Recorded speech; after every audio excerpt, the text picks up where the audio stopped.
Welcome, everyone, to Couch Potato Diary as we continue on kind of our last-minute cram session, getting ready for the start of the fantasy football season. My name is Peter Klein. Thank you very much for tuning in today. On this episode, we are going to look at my guys, the guys who we've been getting in a lot of the mock drafts that we've been doing, and guys who I'm kind of locked in on for fantasy this year. And then we're going to do another mock draft. It is mock draft number 11, as we try to round out a 12-team draft here before the weekend. So that's what's coming up on the show. Thank you all so much for tuning in again today.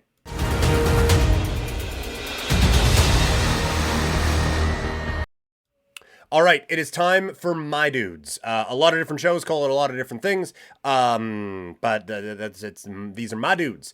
And so these are the 5 players who I have either been targeting or just ending up with a lot in fantasy football mock drafts throughout this whole process. Coming in at number 5, it's Jameson Williams. He has landed on so many lists this year. I have said I think he is a game changer. I think he is a game breaker. I think he has incredible talent and is going to be such an important part of what the Detroit Lions are doing this year. If he turns into that guy, I think he is legitimately a league winner as a wide receiver. At number 4, it's George Kittle. It feels like a lot of people have just forgotten how good this guy can be and how good this offense can still be.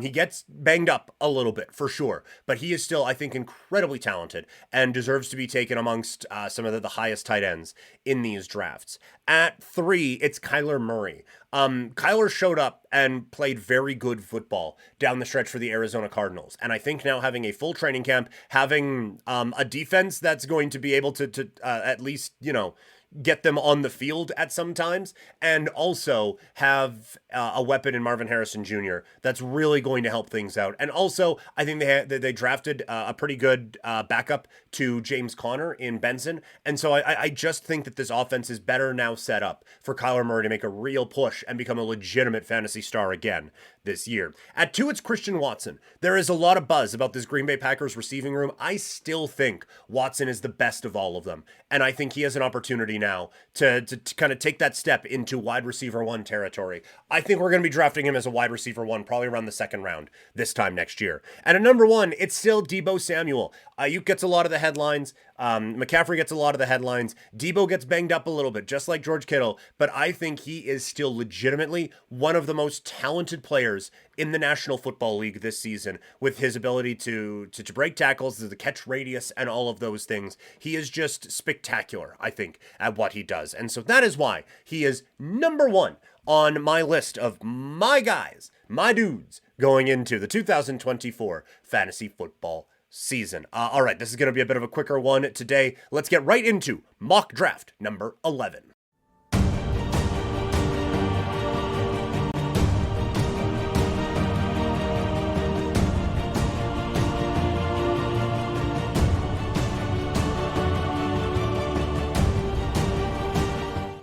All right. I don't know why that's showing up like that. Welcome, everyone, to another mock draft as we go from the number 11 spot in fantasy football drafts here for the upcoming season. My name is Peter Klein. Thank you all very much for taking this in today. There we go. We got it now.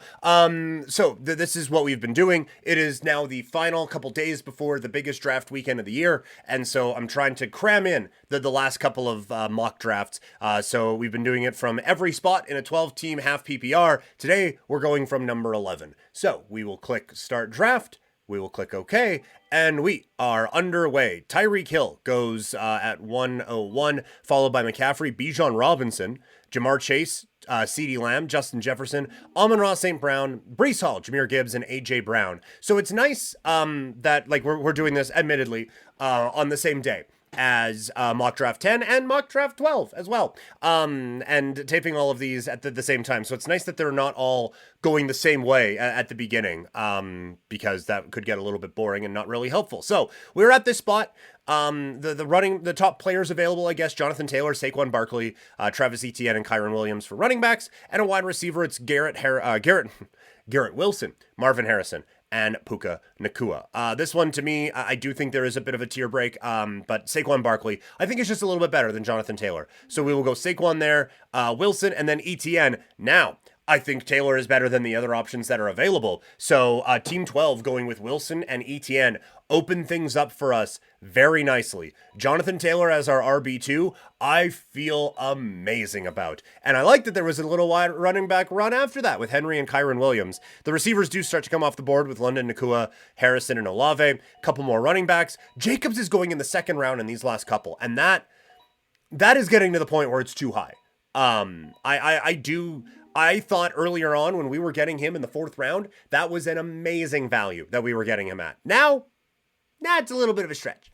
So now we come around with our third pick. We're not going to go with Patrick Mahomes at quarterback. Stephon Diggs, I'm just kind of out on. Admittedly, there's not a whole lot here that I'm loving incredibly. And so maybe this is a nice reminder that while Jonathan Taylor was a nice steal there, it does kind of feel like I like Cook and I like Mixon in this area. So if I could have got a Drake London and a Cook, maybe that would have been a little bit better for this team, because I don't want Diggs to be our wide receiver number one. If Nico Collins had stuck, God, that would have been great.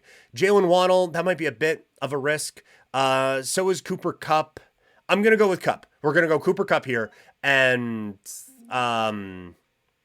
just hope that he stays healthy. It swings back around to us. This is one I haven't taken yet. I'm going to go Malik Neighbors. At this point, like I like him way more than Diggs. I think he has more upside than Michael Pittman.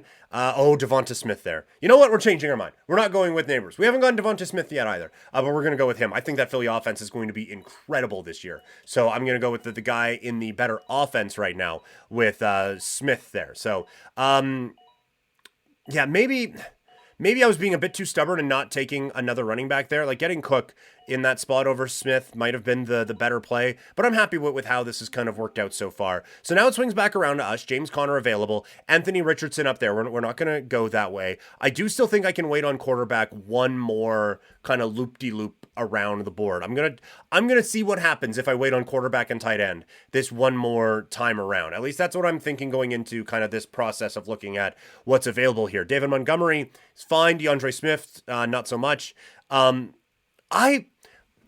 I keep thinking as this process has gone on, I've really liked how good Ramondre Stevenson is. And I get like the O-line there isn't amazing, but to get a talent like that in the back part of the fifth round feels like a bit of a steal to me. So I'm going to go with Ramondre. And now Anthony Richardson goes off the board. Then it's James Conner.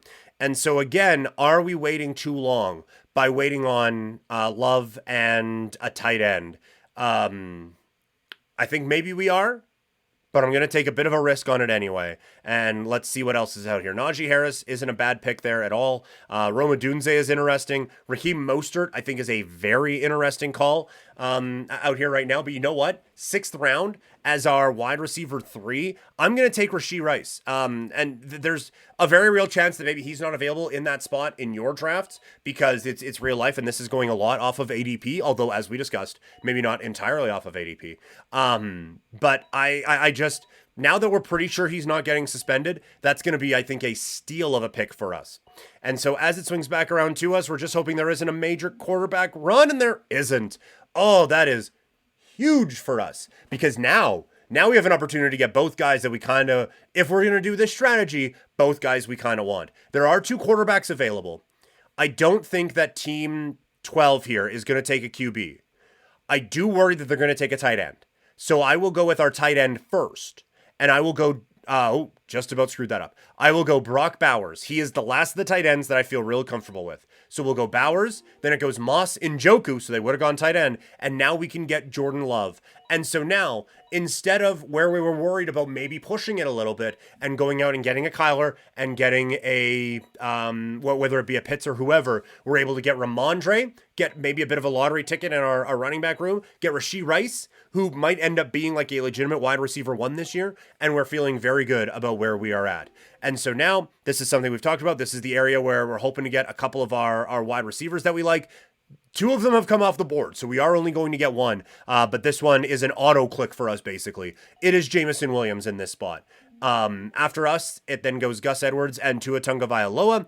And so now, we haven't gone Trey Benson yet at all, really. I'm probably going to continue that. Cortland Sutton's a no. So now we are back to the running back that I have been locked in on at so many times. Probably could have been a my dude, but this is just going to be Jerome Ford pick. I just feel like I love the talent. If you've watched all of these, you know.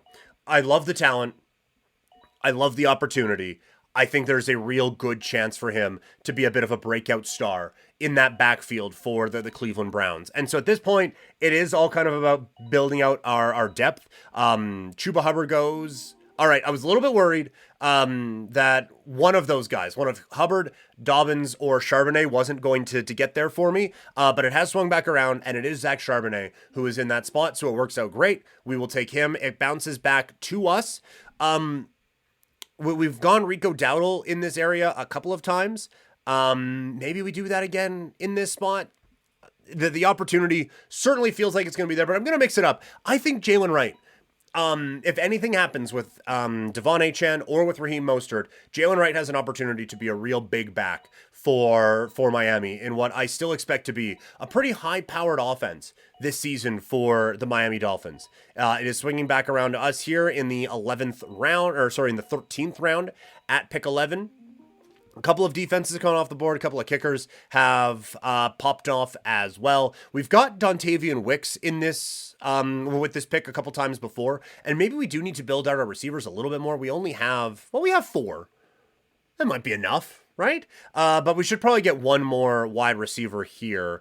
And so Dontavian Wicks has been a guy who late in drafts I have been targeting, and we're going to do that again here with Dontavian Wicks. It comes back around to us. Now we do have to pick a defense, and we have to pick a kicker. We're going to go with the Kansas City Chiefs defense one more time, and it will swing back to us for the kicker spot. So again, I feel like we have a pretty good squad here, and I feel like you can get a pretty good team. A lot of these spots we've been getting some good teams out of. I feel like Team 8 was probably the best. But overall, some real good ones. So again, my boy Daniel Carlson, and that is our mock draft. So our starting lineup, it is Jordan Love at quarterback. Our running backs are Saquon Barkley and Jonathan Taylor. Our wide receivers are Cooper Kupp and Devonta Smith. Our tight end is Brock Bowers, and in our flex, one of Rashid Rice or Ramondre Stevenson. Our depth at wide receiver after Rice is Jamison Williams and Dontavian Wicks. And our running back depth after Stevenson is Ford, Charbonnet, and Wright. So again, I feel very good about this team that we drafted here. And I like a lot of pieces that we have with this spot. So that's going to do it. Thank you all so much for tuning in. Make sure you subscribe wherever you're consuming this. If you're watching, make sure you like it. If you're listening, make sure you leave a review. And I will talk to all of you later.